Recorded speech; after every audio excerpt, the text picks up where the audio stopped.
Hello, today is Wednesday, April 29th, 2020. I wanted to read to you guys Chapter 7 in our Flat Stanley books.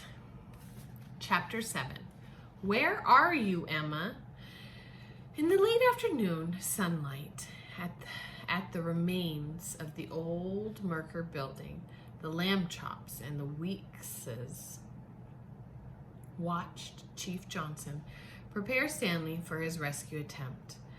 Flash Tobin, the Daily Sentinel photographer, was there too, taking pictures.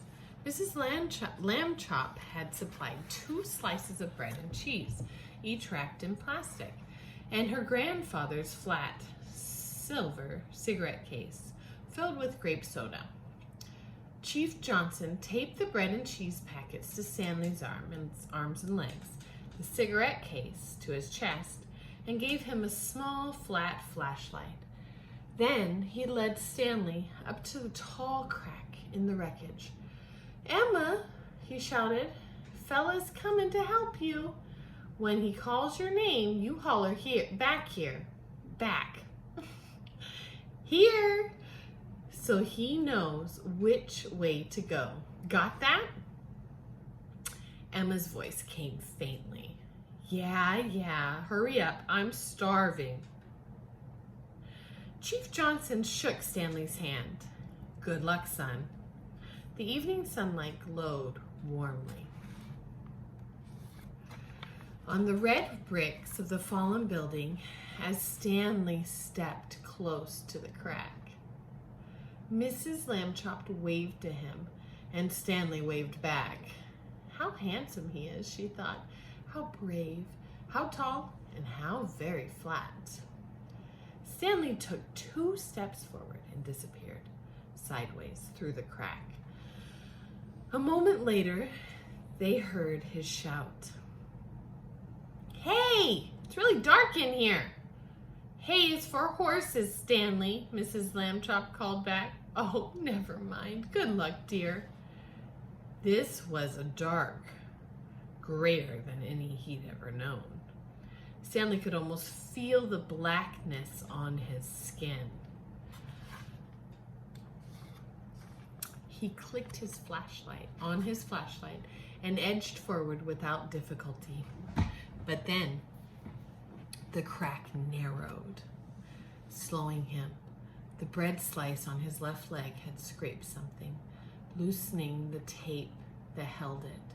Pressing the tape back into place, he wiggled forward until he came to what seemed a dead end, but a little swing of the flashlight showed cracks, branching right and left. "Emma," he called, "here." Her voice came from the right, so he moved along that branch. "Emma." Yeah, what?"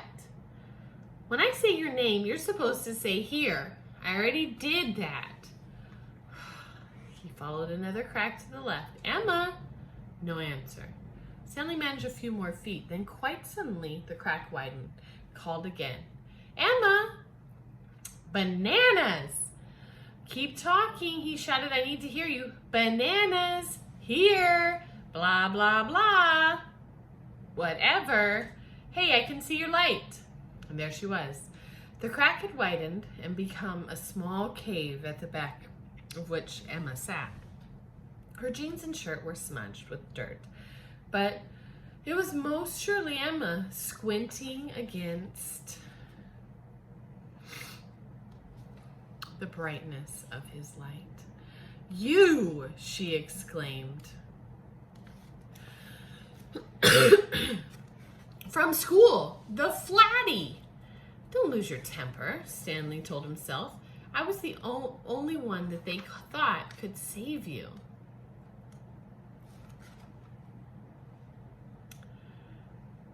Or they thought that could get in here. "How are you doing, Emma?" Emma rolled her eyes. "Oh, just great. A whole building falls on me, and they send in a flatty. And now I'm starving to death." Sheesh. Stanley untaped the slices of bread and cheese and handed them over. "Cheese, huh?" Emma put her sandwich together, took a bite. I hate cheese.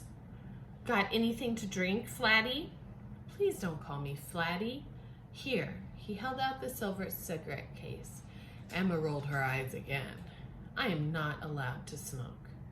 It's soda. She opened the cigarette case and sipped. Blah, blah, I hate grape. Chief Johnson's voice rose from a hole in the wall behind her. Stanley, you there yet? Emma jerked a thumb at the hole. It's for you, Flatty. Whew, she is not being very nice. I'm here, Chief, Stanley called. Emma's okay. He heard cheering, and then the Chief's voice came again. See a way out, Stan? I haven't had a chance to look around yet. Emma's eating. We'll wait. Over and out, Stan. You too, Stanley called. He waited until Emma had finished her sandwich. Emma, how did you get into this mess? What made you come in here? I just came over to look, Emma said, and they had all those signs. Danger, keep out. All over the place, even behind the parking lot. Keep out, danger, danger. I really hate that, you know.